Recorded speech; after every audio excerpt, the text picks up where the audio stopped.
Welcome to the Table Podcast, where we discuss issues of God and culture, brought to you by Dallas Theological Seminary.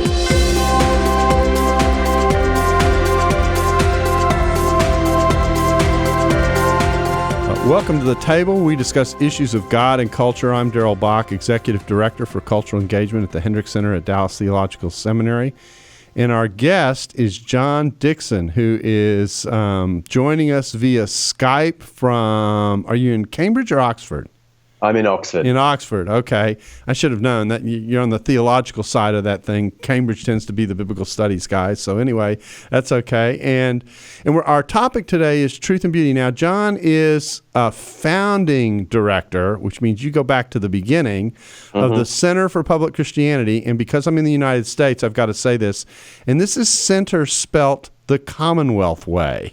Okay, so so if you spell it, if you Google it as center, C-E-N-T-E-R, it will probably Google back to you. It's searching for center, C-E-N-T-R-E, and you'll be off and running. Tell us a little bit about the center first before we dive into our topic, and what motivated you to be a founder. Well, the beauty of a Google search for us is you just have to write public Christianity from anywhere in the world, and we're the top list. Oh, wow. So, you'll find us, whether it's Center ER or Center RE. And we won't go down that way because I know you'll win that argument. Look, the Center for Public Christianity, which we abbreviate as CPX, as you well know. Yeah, that's right. And the X stands for a Greek Chi, that's right, yeah. For Christianity. So we need to explain that. That's right. So CPX was the brainchild of a couple of scholar friends and I, many years ago, actually. We just lamented the way whenever church leaders got up in the media, it didn't seem to cut through. They were faithful and, lovely, but there wasn't a sort of creativity. There wasn't quite the intellectual rigor. And we were just sort of embarrassed by church leaders in the public media.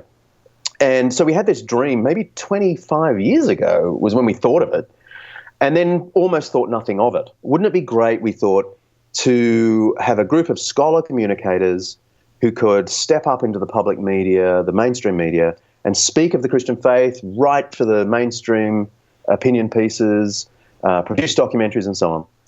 And it was years later that we were offered a grant. I was about to accept a job here in the UK, actually, and a lovely Christian benefactor in Australia said, "Oh, England doesn't need you. Tell me what you would want in your dream scenario." And I described this Center for Public Christianity. This was 11 years ago, and he said, "Give me 24 hours." Well, he rang back in about 12 hours with more than enough money, seed funding, to kick us off. And we got offices in the centre of Sydney. Lovely offices. We were able to employ immediately some other scholars and support crew, TV and radio specialists. And then we just, arrived at work one day and said, "Okay, let's write an opinion piece." How do you write an opinion piece, we thought.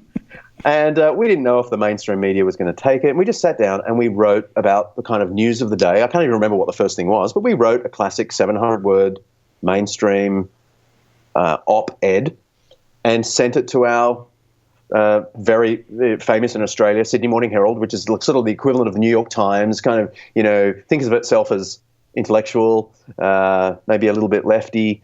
And we just dropped in an op-ed and they took it. And we nearly fell off our seats. They thought we were grown-ups. So we wrote more. And then the calls from the mainstream radio came and asked us to comment on stuff. We'd already written books over the years, and I'd done one public documentary for national TV, but that gave us another platform to start doing more documentaries, write more books, continue to write for the media and appear in the radio and TV as well. And it's gone beyond our wildest dreams, really. The relationships we have with the broadcasters in Australia is pretty good. And although Australia is not known for being really loving toward Christianity. They are interested in sort of creative ways of thinking about the Christian faith, and that's what we're trying to offer them from every angle imaginable. Yes. So we're not just doing traditional apologetics, though in some ways we look like we're doing apologetics. We're just trying to do what we call public Christianity. Yeah, you're engaging. You're in cultural engagement. Yep, with whatever is the thought of the day. So we're just as happy talking about Bach, and we've just recently employed a wonderful former journalist who's now on staff, who's a classical music reviewer, and now he does beautiful reviews of concerts and so on. We do movie reviews, but also we do straight up stuff where we interview New Testament experts like your good self about the resurrection. We sometimes flip interviews that are for us at a time we don't want to do to you, as you may remember. We won't get anyone in our country to speak to this. We'll get that American to do this Christmas piece. yeah, it was too early for us, and we thought it was a good time for you.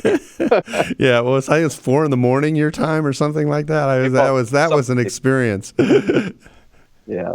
So that's what we do, and it's just wonderful. I've got a great bunch of colleagues, all of them like really highly trained in their discipline, and So how big a group is it?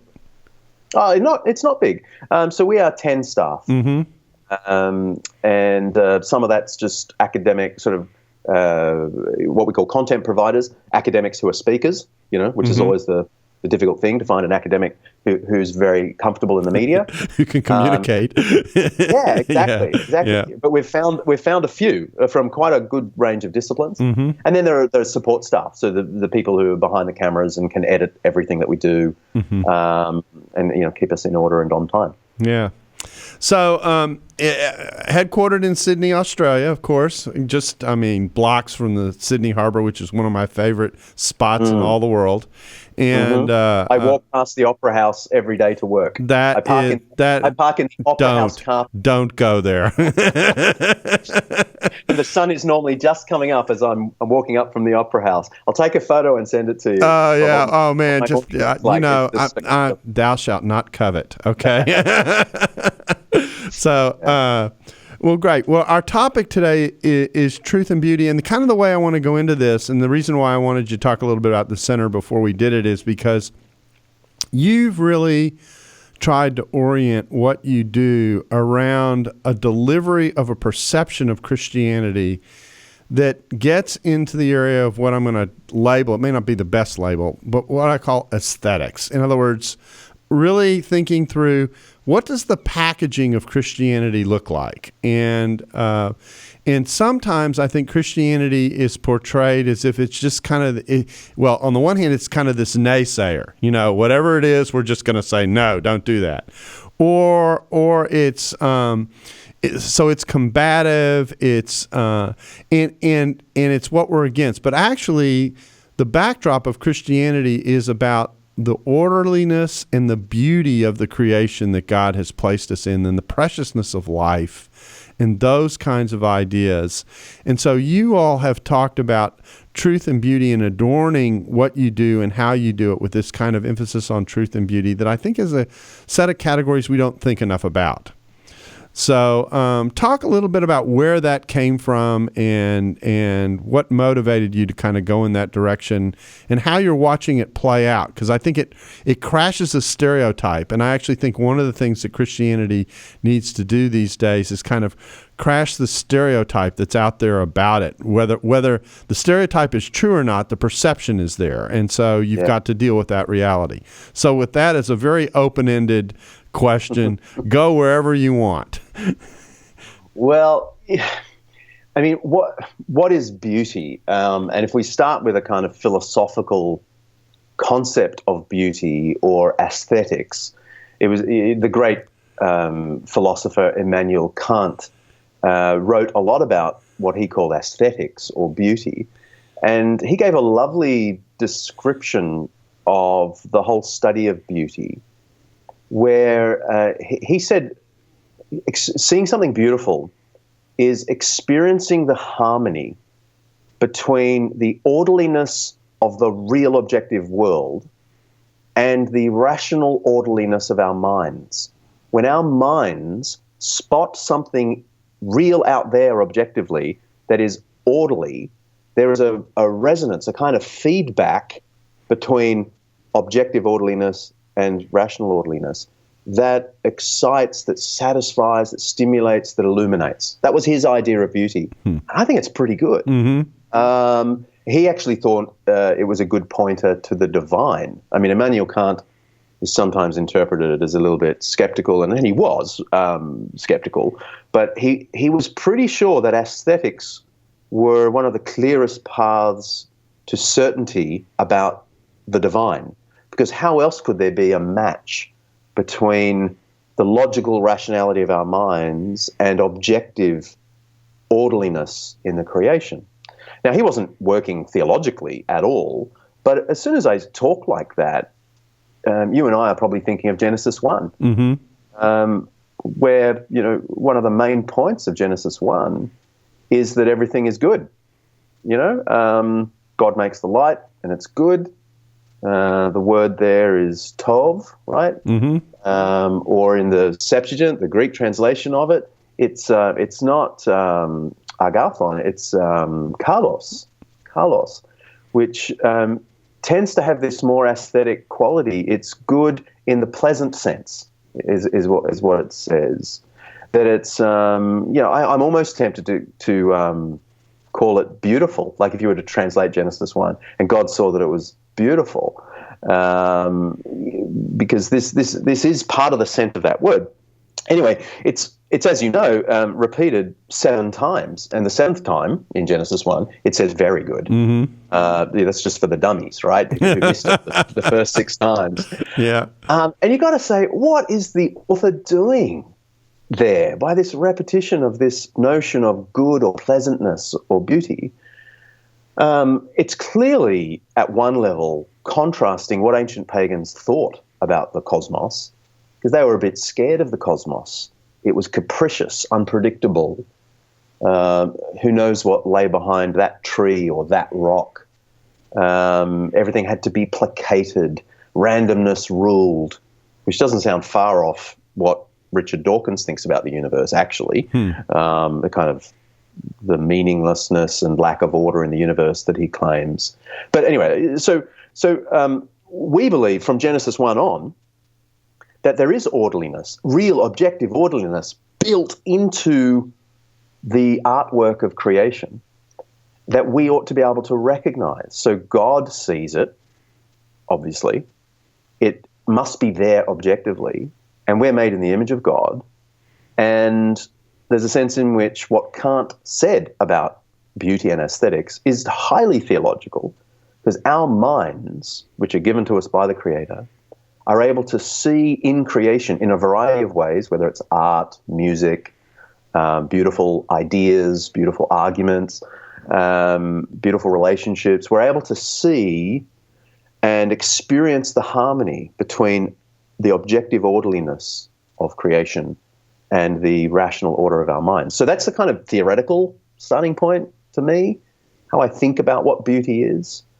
And you only have to go to the last chapters of the Bible to see that beauty is everywhere in Revelation 21:22, isn't it? I mean, the description of jewels and streets and the dimensions of the city and all of this, so clearly saying it's good again. It's really good again. That's right. We got it back. We got it back. Yeah. Not that it was completely gone. Yeah. But now. So in a sense, you could almost say, I hope I'm not pushing the boundaries too much, you could almost say the Bible begins with beauty and ends with beauty. And then, so God's people ought to be on about beauty correctly understood. Yes, and let me attach another idea to this that is something that's become a more important word for me theologically in the last 5 years or so than it ever was. In fact, it wasn't even on my radar screen before, and that's the word stewardship. We've been called to steward this orderliness, this garden this beauty that God originally created as a creation, this very intricate mechanism that sustains us in some ways, and to manage it and to be creative ourselves. I tell people, when you think of the image of God and you think about what God does, He creates, He sustains, He provides, that's what He does. And when we do those things, and He relates, and when we do those things, we reflect the character and person of God. And part of that is wrapped up in this stewarding that we do of the creation around us. And that brings in the second term that we want to discuss, which is not just beauty, but truth. And truth is related to, if I can say it, a proper orderliness of what it is that God has created, a way of seeing and engaging it that fits with the way God has designed things. So talk about how you juxtapose those, how you juxtapose truth and beauty. Well, if beauty is the sort of instinctive mental response or the instinctive harmony between the orderliness in creation and the rational order of our minds, truth is perhaps the correct expression of that reality. Mm-hmm. So when we speak a true statement, it's a statement that is an articulation of what is real about the world, mm-hmm. to give most basic definition of truth. Right. And so the best truths ought to be beautiful. And I love the way someone like Albert Einstein would talk about the beauty of mathematics, mm-hmm. Because he found it stunning that he could write a little maths thing that I wouldn't understand, and say this is beautiful precisely because it's a true statement in pithy form about what is real out there in the cosmos. Mm-hmm. And so that's not a bad analogy for truth per se. Statements that describe what is objectively real in the world. And so, of course, there's a sense in which, as the Center for Public Christianity or as just an individual speaker, I'm trying to do truth and beauty at the same time. And I'm using, God willing, true statements about the world that, as people understand the true statements about the world, cause them to experience this harmony that Immanuel Kant talked about, where there's a resonance between what's true out there and what's true in here. And so the truth statements of the gospel, of any portion of the Bible that I'm seeking to preach, will excite beauty. Even those statements that are kind of scary. So you think of statements about judgment. Well, they're true statements, but not everyone's going to love them. But there's a way of thinking about it that is beautiful, because everyone longs for justice to come in the world. Mm-hmm. And so the biblical idea is that God is coming not as the angry schoolmaster with a big stick to punish children. He's coming as the justice commissioner to sort out the mess of the world. And sure, you don't want to be on the wrong side of that. But I think anyone can step back and go, you know what, I want God to come and sort the mess out. So here's an example where there is a way of thinking of a true statement that might be seen as awkward or repelling, that is, viewed from another angle, beautiful, because it says there's going to be harmony in a world where there's breakdown. There's going to be justice where there is injustice. There's going to be peace where there is violence. And so there's a match between the truth of God's word and the beauty that we all long for. Now, I just came from a meeting with a group on a conference call, actually, that was connecting people from really all around the country. It was businessmen. We were talking about cultural engagement. And I got asked this question. He says, we were talking about politics, which of course everyone agrees on, and especially over there. Exactly right. Yeah, don't even go there. And so the question that I got is, why do I think millennials are so different when it comes to thinking about truth than our generation. And obviously they were looking at me and going, I'm pretty gray, so I've been around a while. So, which I actually think is a pretty interesting question. And what had triggered the question was the idea of how globally linked we are today versus the way it used to be when we could get away with being, for lack of a better word, parochial. We lived, people used to live in a very tight bubble, and very few people do that now. In fact, I remember a story, this goes back to my time in Scotland, in which one of our closest friends in a little village that we lived in a little village called Torfins. It was 800 people. It was 20 kilometers from Aberdeen in Scotland. And so it was rural. And our closest friend there told the story of his father, who was 70-something years old and had lived one night away from his house his entire life. And that was by accident. He got stuck in a fog in Edinburgh and couldn't get home. But otherwise, every night of his life had been spent in the same space. And I went, that's not just a different world. That's a different planet from the way I live, And so people's lives were in a very tight, generally speaking, were in a very tight confine. It was the exception. Whereas today, everybody is immediately linked to worlds, cultures that are vastly different than our own. And so my explanation was that the reason young people struggle with truth is because their world is much less parochial than ours was growing up. Even though we had some of that, I alluded back to, I remember in the 1960s when the Telstar satellite connected Europe with the United States for the first time.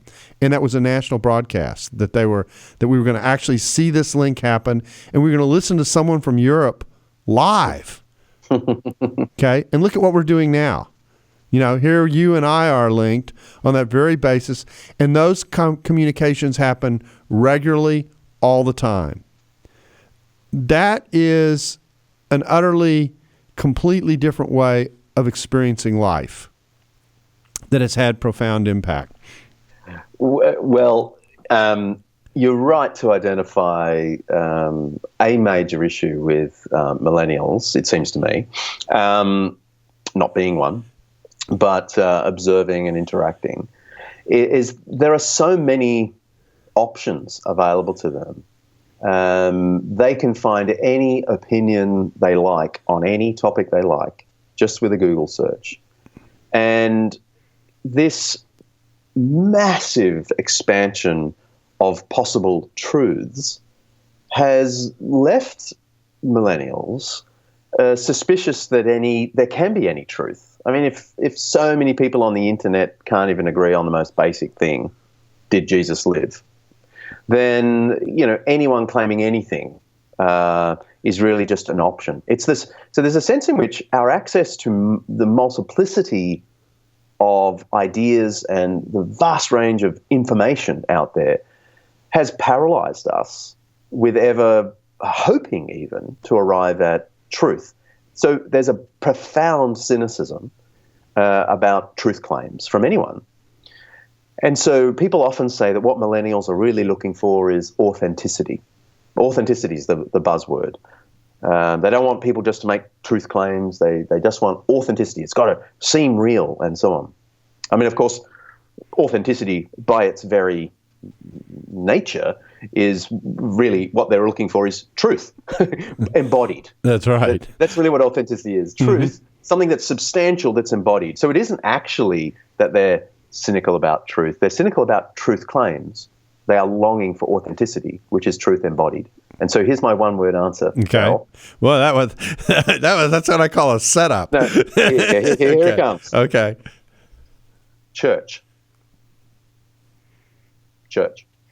I genuinely believe the most powerful, in theory, we can talk about woeful history of the church, which is all I've been thinking about for 2 years because of this CPX documentary. But in theory, the most fascinating and compelling home for truth embodied, authenticity, is a Christian community living out the beauty of Christ. where their statements match their words, where it isn't just random claim, objectified, disembodied on the internet. It's someone living and breathing the gospel of Christ, and that is utterly compelling. That's where you find truth and beauty combined. It's authenticity. I genuinely think that what millennials don't know that they really want is a genuine church. And I mean, it's the reason why I spend, as you know, part of my time as a pastor of a local church. So I try and, in theory, half and half. I try and balance CPX and local church. But I'm committed to the local church precisely for this reason. It doesn't matter how beautiful or intellectually stimulating an article I might write for the mainstream press, or it doesn't matter how compelling and beautifully shot the documentary that we're producing is going to be. In the end, the most compelling apologetic for Christianity is a local church. Someone may or may not be convinced by an article I write, or a book you write, or by a podcast that they listen to, but when they come with their complaints and their cynicism face to face with a group of 100 normal human beings who look like they believe this, who live like they believe this, who open their doors to anyone, whether or not they believe it, that is the best argument. That undoes all of the cynicism about truth and all of the fear that Christianity has only raped and pillaged through history. There's only so much argument you can make against that, but it's the Christian life embodied in Christian community, i.e. the church, that seems to me the answer. And so that means that when you really are a good neighbor, if I can say it that way, and of course, what people are longing for in authenticity, that's a very relational category. I mean, yes. You said truth embodied, but it's really a relational category. I mean, it means I sense from you something that's real, and in the most profound sense of that term. Doesn't it come from authentos? Genuine? Oh, you're getting too linguistic on me now. And but yeah, and so I think there's something that transcends things. I mean, if you listen to most people's testimonies who've come to the faith out of a skepticism, it usually is out of a relationship that they have that got them started by saying, that's a way of living I'm not familiar with, and it certainly looks appealing, attractive. How about beautiful? Yeah. See, the Christian life lived is beautiful. And I love how Paul in, is it Titus 2:10, he says to Christian slaves that you're to live, the honest, beautiful life, not to talk back, to be truthful and so on. And then he says, so that you may make the teaching about God our Savior attractive. And it's the cosmeo verb there, from which we get cosmetics, but it actually meant to adorn something, to beautify something. And I've always thought, I mean, my first reaction when I listened to that passage was, how can you make the gospel beautiful? It's beautiful on its own. Right. It's, the doctrine of Christ's self-giving on the cross and resurrection for us is beautiful. You can't make it beautifuler. But of course, the point is that Paul's making is that the life of the gospel lived out does beautify the truth. So there's a match between the life of the gospel and the truth of the gospel, and that's what people are looking for. This authentic, the genuine article. And it ties into something I'm sure we've talked about before, offline. Aristotle's famous tripartite understanding of how people come to believe and hold to certain convictions. He said there are three dimensions. There's the logos, there's the pathos, and there's the ethos. Logos is the intellectual dimension. We are rational beings, and we like to think our arguments and our beliefs are based on something. But he said it's a fool who thinks that's how everyone comes to their viewpoint. They don't. They are also influenced by the pathos, which is a kind of more like the aesthetic dimension. It's where a truth resonates with our soul. It's where a speaker is able to convey the beauty of an argument or make an audience laugh. He had a range of ways of thinking about pathos. But he said ethos is the most important factor in persuasion. He says this toward the beginning in book 1 of his book on rhetoric. And he says ethos, the third dimension, is the most important part of persuasion. And he defined ethos as basically the character of the persuader that conveys integrity to those listening. And he said, we believe far more readily those we trust on all subjects, but especially subjects where there's room for debate. We believe those we already trust, whose character we find compelling. And I think Aristotle is absolutely right in this. We do like naked truth, logos. We do like mere aesthetics, the pathos. But actually, we want authenticity. We want ethos. We want to know the character of the persuader, which is a long-winded way of saying that what you just said is absolutely true. And it seems to me Aristotle nailed this, but of course the New Testament teaches it, that the life of Christ lived in community is the ultimate ethos, the ultimate character that shows people the truth that we hold to. So there's a huge burden we bear as individuals, sure, but as a Christian community, to think, what ethos are we conveying to a world that's skeptical about any logos? Which is why hypocrisy is so dangerous. Oh, yeah. Because the moment you sever what you say from who you are, you lose all credibility and undercut the very utterance that you say you represent. And so I've got about 4 different ways I want to go, but let me try and do it this way. So what I hear you saying is that the way for people to actually draw people to the Christian message is not only by what they say, but which is the logos, but how they say it, which may get into the pathos, but then how they live it, which shows that it actually means something for them. Yeah, that is exactly what I'm saying. That's truth, beauty, and authenticity all wrapped up in one bundle. And Aristotle said that that's how persuasion works. I think he's right, but I think our New Testament says it even better. And not all. We should also mention the power of the Spirit, the dunamis. Right. Aristotle wouldn't have known that, so we can forgive him for not including it. But I think I think what the Spirit does is he empowers us to live lives of sort of the intellectual truth, the aesthetic beauty, but also the authenticity of ethic.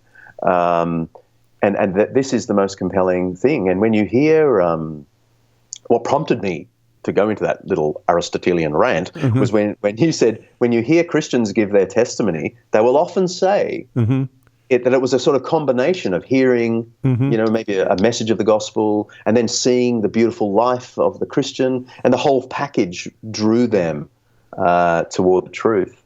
And but often, of course, our skeptical friends don't admit that their belief formation or their skepticism is just as much a combination of all 3 factors as anyone who's a believer. They claim that it's all about the logos. Oh, if there were more evidence for Jesus, I'd believe. No, you wouldn't.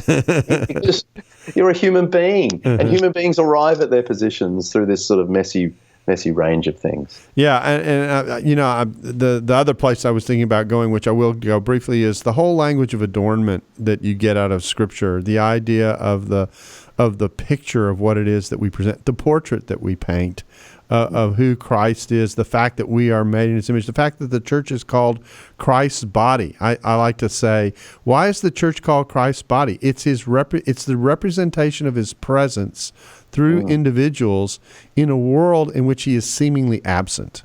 And so, So you can think about the church in that kind of a way.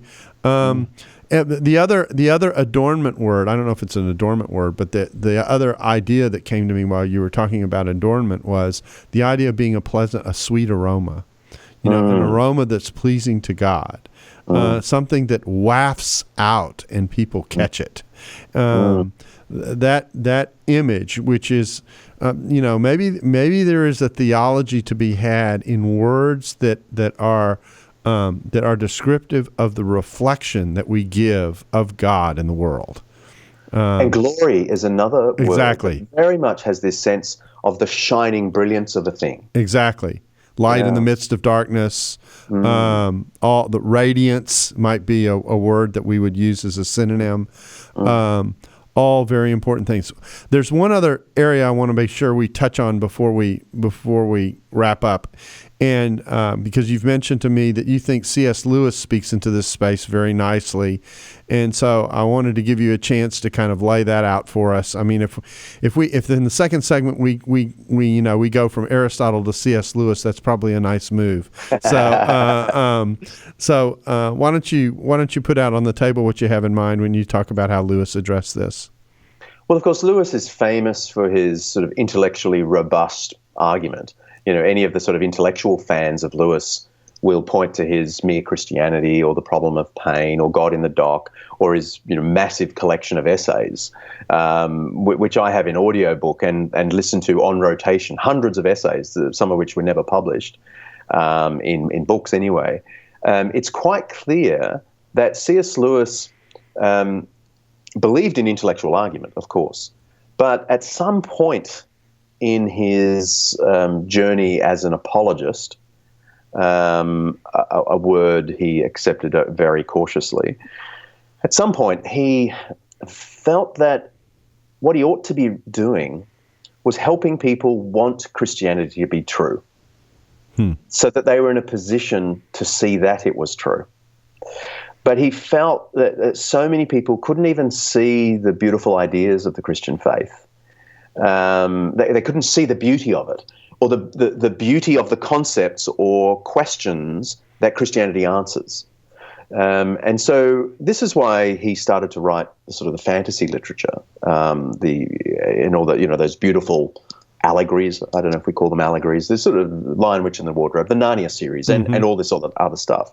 He was absolutely sort of driven by this idea that if people could see in another story just how beautiful it is to face the darkness head on and to long for a savior that was good but not tame, if people could sort of feel that, resonate with the beauty of it, then they'd be in a position to see the gospel. If they found themselves wishing such a thing were true, in principle, he was better placed to then say, well, actually, the Christian message is the answer to your deepest longings. The interesting thing about that, there's an irony in that, and that is that he's actually saying if you can adorn these ideas in a certain way that comes at people from a fresh angle, where they don't expect it, and boom, there it is, and they attach to the idea,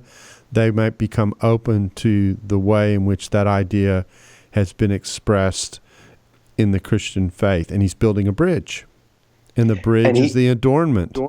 Yeah. He even believed that the pagan myths, I mean, this is controversial, for some Christians. He actually believed the pagan myths were, in a sense, God's preparation of Greek culture to resonate with the beauty of truths that would one day be revealed. So many of the great myths, he felt, did come to their conclusion in the historical fact of Christ that answers so many of the Greek longings. And I think it's a beautiful way of thinking about it. And he's got this essay that he gave at the Socratic Club here in Oxford in the 40s. And the paper that he gave, it's been published in various places, but originally just a paper he gave in a debate context called "Is Theology Poetry?"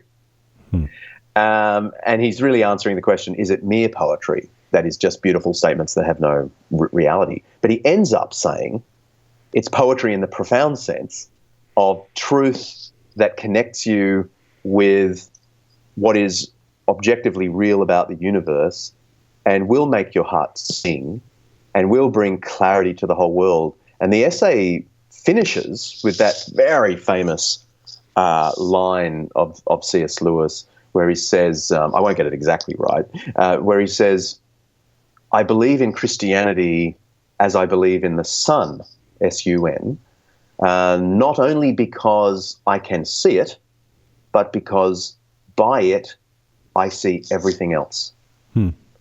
He believed a proper understanding of Christianity lit up the entire world, the world of the arts, the world of warfare, the world of heroism, of altruism. He felt that the Christian faith was the great spotlight on the truth of the world. By it, I see everything else, was kind of, I think, his sort of motto in apologetics. Well, it's what beauty does, doesn't it? I mean, when you encounter something that's beautiful, and it, the way I like to say it causes you to stop. You know, I just came back from Vancouver teaching at Regent College, and I had this little 10-minute walk every morning from the place where they had me staying to the classroom. And I'm walking down this very dumpy street. There's construction like crazy going on off to my right. And I'd walk down this, and there was this little stack. I guess they were bluebonnets. I'm not quite sure exactly what kind of flower they were, but they were bright, bright blue. And I would find myself going by and going, what a beautiful spot of the walk, and there were, if I hadn't been on a schedule, I would say, I just want to sit here and stop and look at this beautiful surprise in the midst of everyday urban life that is grabbing my attention as I walk on to the affairs of the day. And I think that's what beauty does. It causes you to stop. It grabs you. And there's something compelling about it. And when Christianity is adorned with beauty, it causes people to stop, and maybe, especially if it surprises them, it causes them to stop, and and you go, I'm just so grateful that in the midst of this boring 10-minute walk in which I'm crossing streets and dodging construction, and I'm not even on a sidewalk. I'm walking on a sidewalk that's been made by feet because they're using the sidewalk on the other side. This little spot of oasis has hit me. Yeah. And so Christians are this authentic life of truth and beauty, and an appreciation of truth and beauty hits us. There's one other idea I want to try and sneak in here. We're really tight for time, and it is, I want to come back to the myths idea. I think the myths idea, and this is what I tell people about how to interact with culture, the culture grasps and groans for truth, and it's got all kinds of stuff mixed in it, but there are longings in culture that you see that align with the Bible. And one of the great tricks of engagement is finding those spots of longing and connecting to them and pulling people towards the gospel through them. Yes, that is my life's ambition, and I know it is yours. Yeah. And CPX is that's exactly what we're trying to do. We're trying to find what are the longings, and we try and do this from everything from the arts to food to science, history. What are the longings people have, and how can we show them that those longings are fulfilled in Christ? Absolutely. Yeah, there is it really is a reconnecting of people to the creation and the orderliness and the beauty that God has given, so that when He creates, at the very end, He's able at the very end to say, this was good, very good, or as you said, this was beautiful, this is very beautiful. And that truth resonates from the creative hands of a good and creative God. Well, John, I want to thank you for taking time to have us kind of meditate on truth and beauty and creation and engagement. They're a combination of things that I think people don't normally think about as they think about whatever mission and task God has given them. I think you've helped us to think about it in a much more inviting and healthy way. So I thank you for being a part of this. Thanks so much. Yeah. And we thank you for being a part of the table. We look forward to seeing you again soon. Thanks for listening to the Table Podcast. For more podcasts like this one, visit dts.edu/the table. Dallas Theological Seminary. Teach truth, love well.